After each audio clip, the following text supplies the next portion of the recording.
ऐसे ऐसे करके बाल निकाल दिया, आपको टकली बना दिया। टकली बना दिया, मुंडन हुआ ना आपका, मुंडन।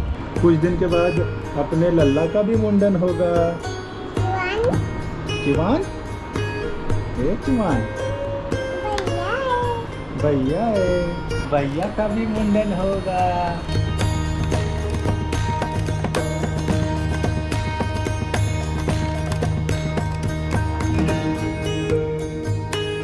इंटरनेशनल एयरपोर्ट है ये, हमको जाना घरेलू।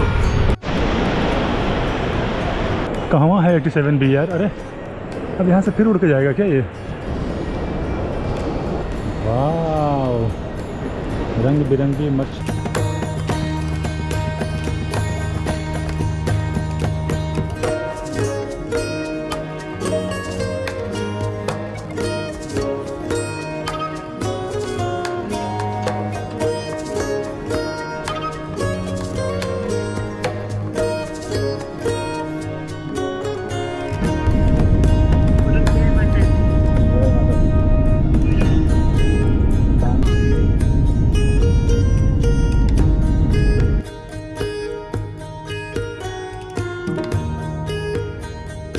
तो गाइस चलिए मैं आपको आज अपने फ़्लाइट का एक्सपीरियंस शेयर करता हूँ। बहुत ही फ़नी है, कब तक मैं आप लोगों को बोर करता रहूँगा। हालांकि पहले तो ये जो लंच हमारे सामने रखा हुआ है विस्तारा की तरफ से दिया गया है, जिसके लिए बहुत बहुत धन्यवाद।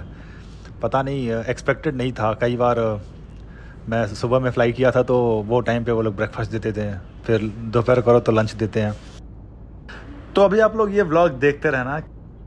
ये जो लेफ़्ट में ये जो शख्स बैठे हैं ना, इनको आप नोटिस करना और देखना कितना मज़ा आता है। इन्होंने गलती से खाना लिया नहीं, इनको लगा कि शायद चार्जेबल है तो उन्होंने कुछ बोला ही नहीं। लेकिन जो लेफ़्ट में जितने भी लोग हैं ना, सब इनकी फैमिली से ही थे। तो एक लेडी इनको बार बार कह रही है कि ले लो ले लो ले लो ले लो ले लो ले लो। अब वो बार बार ना ना ना ना बोले। यार ये प्लेट तो बड़ी मजबूत है, पहले लग रही थी स्टील की है। वो अभी भी देखिए, अभी भी बोल रही हैं वो कि ले लीजिए ले लीजिए ले लीजिए, लेकिन ये बोल रहे हैं नहीं। ये देखो, ये कह रही हैं कि अरे एक दो उनको, एक दो। ये बोल रहे हैं नहीं मुझे नहीं खाना है। फ्लाई होने से पहले इतना सारा इन्होंने पैकेट फूड खाया, मिठाइयाँ खाई, सब कुछ खाया, तो कहाँ से भूख लगेगी।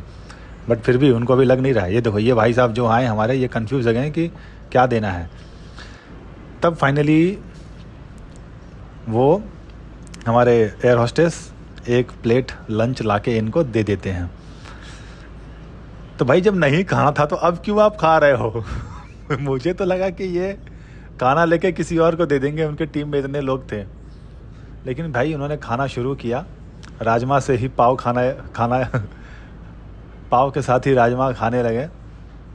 फिर मैं चाह रहा था कि ये मुझसे बात करे, लेकिन बात कर ही नहीं रहे हैं। मैं बोला कि यार ये खाना तो बड़ा लाइट है यार, कुछ पता ही नहीं चला, काश 2-2 प्लेट दे देते। फिर ये भाई साहब खाना तो पूरा खाए ही, उसके बाद डेजर्ट भी नहीं छोड़े। ये वही इंसान है जो अभी खाने के लिए मना कर रहे थे। जब नहीं खाना था तो आप इतना चाट चाट के क्यों खा रहे हो भाई? अरे भाई अब तो रख दीजिए, अरे अब रख दीजिए, अब क्या कटोरी खाओगे? अरे रख देता महाराज। हाँ, तब इन्होंने प्लेट रख दी। और हम अभी 40,000 फीट ऊपर उड़ रहे हैं। नाश्ता वाश्ता हो गया। एयर प्रेशर अभी मेरा थोड़ा कम है, क्योंकि वो लैंडिंग के टाइम पे बहुत ज़्यादा प्रेशर होता है तो कान दर्द होना शुरू हो जाएगा। ये जब तक अभी नॉर्मल चल रहा है तब तक कोई दिक्कत नहीं है। अब सब लंच ख़त्म कर चुके हैं, अब इंतज़ार कर रहे हैं चाय की। चाय मैंने पहले ही देख ली, क्योंकि इनके पास 2 ऑप्शन है, चाय और कॉफ़ी। मुझे लगा चाय इन्होंने बनाया होगा, बट वो पैकेट वाला चाय ऐसे दे रहे थे। यार कितनी अच्छी बात है ना कि ये अपनी ड्यूटी कर रहे हैं। इनकी ड्यूटी है कि पूरी होस्टिंग, एक तरीके से पूरी होस्टिंग करना, बट ये जूठा प्लेट भी हम लोगों का लेके जाते हैं। तो और उसके बावजूद भी मैंने देखा बहुत लोग ना इनसे ही लड़ लेते हैं, बदतमीजी से बात करने लगेंगे। भाई वो अपनी ड्यूटी कर रहे हैं, वो आपका प्लेट उठा लिया तो ये आप उनको छोटा मत समझ लेना। बट बहुत लोगों के मन में ऐसा रहता है, मैंने देखा है। तो अभी जो है पायलट साहब ने कहा कि एक नोटिस दिया कि टर्बुलेंस हो सकता है, इसीलिए अपनी कुर्सी की पीठी बांधे रखें। अब भाई उनको समझ में ही नहीं आया जो हमारे बाजू में है। मैं अपने एक्सपीरियंस से कह सकता हूँ, जितना मैंने उनसे बातचीत किया ना, मुझे लगता है कि शायद उनका ये पहला फ़्लाइट या दूसरा फ़्लाइट ही रहा होगा। फिर क्या, फिर भाई साहब ने नाश्ता तो किया ही, अब उनको समझ में आ गया कि ये सब चार्जेबल नहीं है, तो अब चाय भी पी रहे हैं। अब जो है धीरे धीरे मेरा कान दर्द होना शुरू हुआ है, क्योंकि अब जो है थोड़ा थोड़ा ये फ़्लाइट नीचे की तरफ जा रही है। और पता नहीं क्यों लैंडिंग के टाइम पे तो ऐसा लगता है कि पंखा, कूलर, एसी सब बंद कर देते हैं, कहीं से कुछ हवा नहीं आती है। और वो जो 15 मिनट की जो लैंडिंग होती है ना, बाप रे, ऐसा लगता है जैसे कान से खून निकल जाएगा, वो वाली दर्द होती है। लेकिन मैं किसी को कुछ बोल ही नहीं सकता। अब देखिए मेरा तो कान एकदम तेज़ी से फट रहा है, लेकिन मेरे पीछे वाले एकदम सुकून से बैठे हैं, ऐसे तो कुछ हो ही नहीं रहा है। बाकी लोग भी आ जा रहे हैं। फाइनली किसी तरह से बाबतपुर आता है और खेतों के बीच में ऐसा लग रहा है ये लैंड करने वाला है ये प्लेन। अभी तक तो ऐसा ही लग रहा है, लेकिन थोड़ा सा नीचे जाने के बाद हमें रनवे दिख जाता है, और नीचे आने के बाद भी ये मेरा कान दर्द बहुत जल्दी ठीक नहीं होगा। यहाँ पे सब लोग फ़ोटो निकलवा रहे हैं। मैं कहा भाग, पहले जल्दी से बाहर निकले, जो है कान दर्द हो रहा, कहाँ से फ़ोटो खिंचवाई। तो जो भाई हमें पिक करने आने वाले थे वो उधर बाहर ही खड़े हैं, उनको मैंने कॉल कर लिया है, तो पता चला कि बस वो हमारा ही इंतज़ार कर रहे हैं।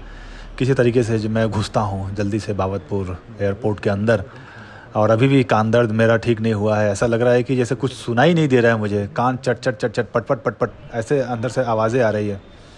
और ये देखिए हमारे भाई साहब जो हमको पिक करने आए हैं, हमें ले कर चल रहे हैं जौनपुर की तरफ, और अब सीधा हम यहाँ से जाएंगे जौनपुर। गर्मी तो 46 डिग्री सेल्सियस है, लू चल रहा है। काश एक प्याज मिल जाए तो मैं जेब में रख लूँ, लेकिन यहाँ पे हमें मैंगो जूस दिखाई देता है। दादा सबको मैंगो जूस पिला रहे हैं, उससे काम बना नहीं। फिर हम थोड़ी दूर आगे गए, यहाँ पे पन्ना बन रहा था, पन्ना पिया, और हम टीडी कॉलेज क्रॉस कर रहे हैं। बहुत लोगों ने यहाँ से ग्रेजुएशन किया है, हम ग्रेजुएशन नहीं कर पाए यहाँ से, क्योंकि बस 12th पास किया ही, और उसके बाद हम चले गए मुंबई।